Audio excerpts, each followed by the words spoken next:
사건과 일화를 따라 걷는 중국사 산책 출발하겠습니다. 이번 편에서는 엉터리 도사에게 사기당한 것을 깨닫고 반성하여 나라가 어지러워지는 것을 막은 현명한 군주 한나라 무제의 이야기를 따라 걸어보겠습니다.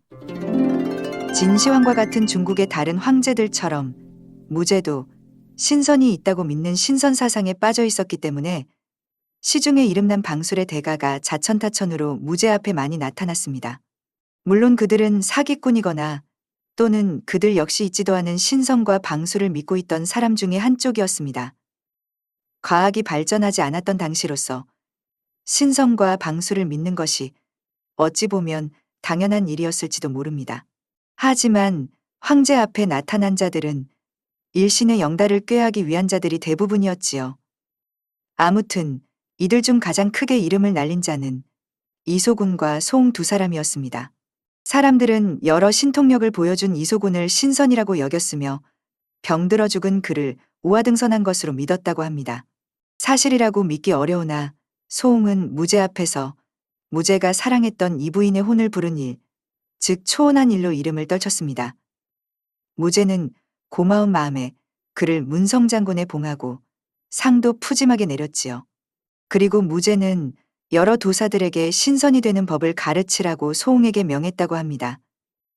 소홍은 잔꾀를 부리면서 여러 번 법석을 떨었으나 여러 해가 되도록 황제의 명을 이행하지 못했으니 당연한 일이었겠죠. 다급해진 소홍은 사전에 이를 꾸며놓고 알아맞히는 잔꾀를 부렸으나 오히려 그가 행한 일을 의심하기 시작한 무제에 의해 죽임을 당했습니다. 그리고 소홍에게 속은 사람들은 비웃음을 당할까 보아 속았다는 말도 못했다고 합니다.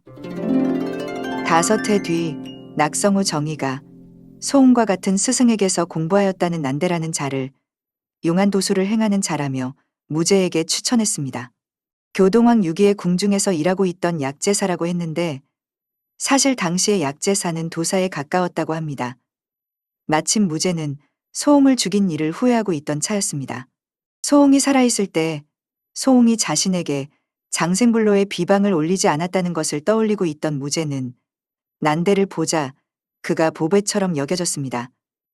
난대는 훤칠한 미남자였다고 합니다. 난대는 무제를 처음 만난 자리였음에도 눈 하나 깜짝하지 않고 큰 소리를 마구 쳐대며 무제를 나무라기까지 했으니 배짱이 보통 이상이었던 모양입니다.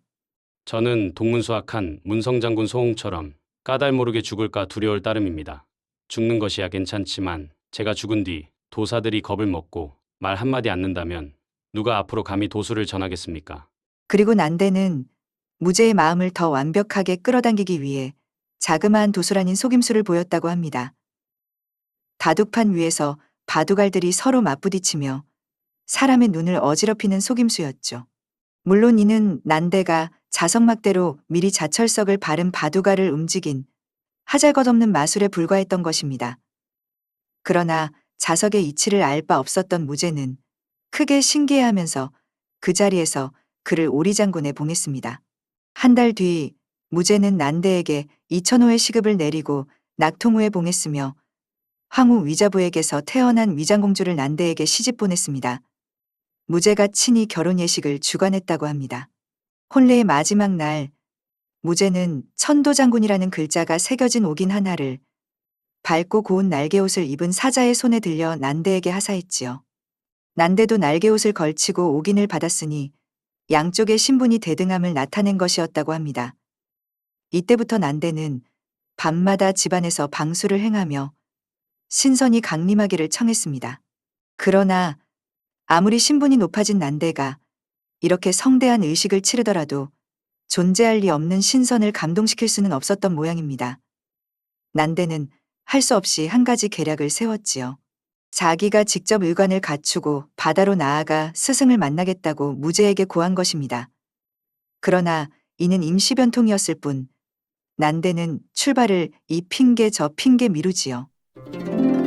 한편 불과 몇 달도 안 되는 짧은 시간에 한낱 보잘것없는 도사에 불과했던 난대가 단번에 부마의 자리에 올라 옥인을 가슴에 찬 오리장군이 된 것은 장안의 일대 사건이었습니다.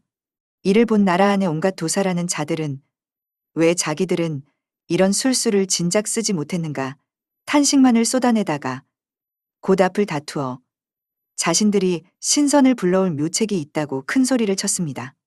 이에 여름 한 도사가 지신을 모신 사당 옆에서 땅이 불쑥 솟아오른 것을 보고 파보니 큰 솥이 하나 나왔다고 아뢰어왔습니다.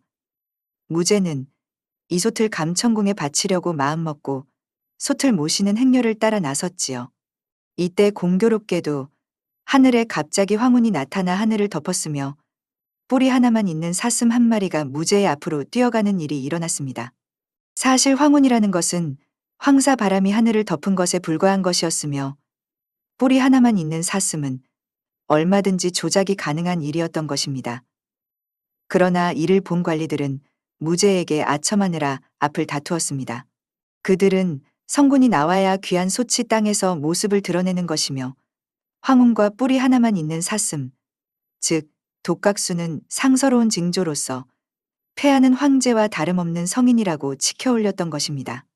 이 말에 무제의 얼굴은 기쁨으로 화색이 활짝 돌았습니다. 무제는 이 솥을 궁중 안에 모셔놓고 시도 때도 없이 제사를 지내게 했지요. 어느덧 가을이 왔습니다. 공송경이라는 제나라 사람이 무제에게 목간을 한부 올리며 말했습니다. 폐하께서는 신선이 되신 황제를 본받으시어 태산에 올라 친히 제사를 지내셔야 합니다.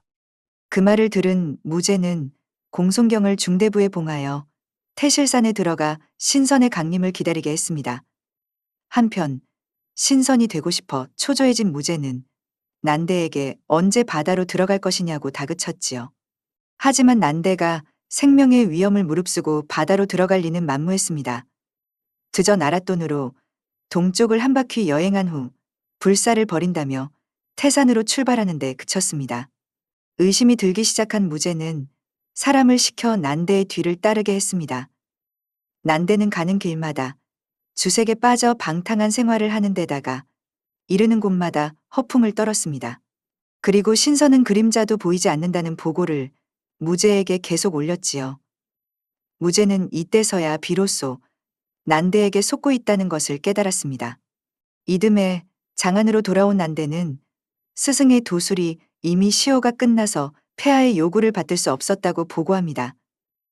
난대의 술수는 이미 바닥나서 속임수조차도 더 쓸 수 없었던 것입니다. 무제는 화를 내며 난대를 요참에 처했지만 일은 여기서 끝난 것이 아니었지요.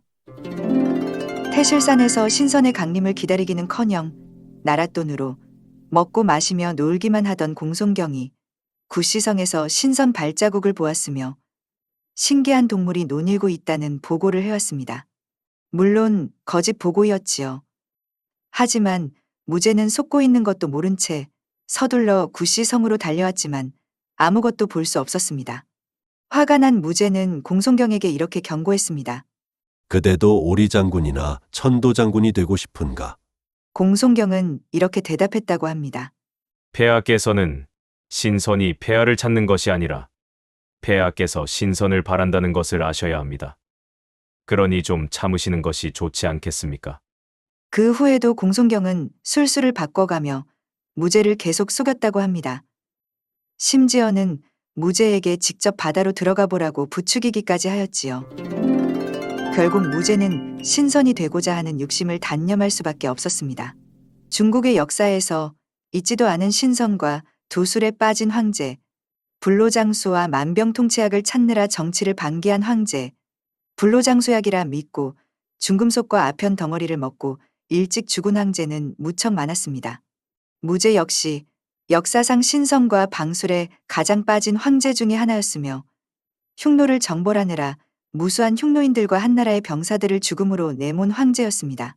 그러나 한편으로는 신선이 되고자 하는 일과 흉노를 정벌하는 일이 잘못된 일임을 일찍 깨닫고 이를 포기함으로써 더 이상 나라가 어지러워지는 것을 막은 현명한 모습을 보여준 황제이기도 했습니다.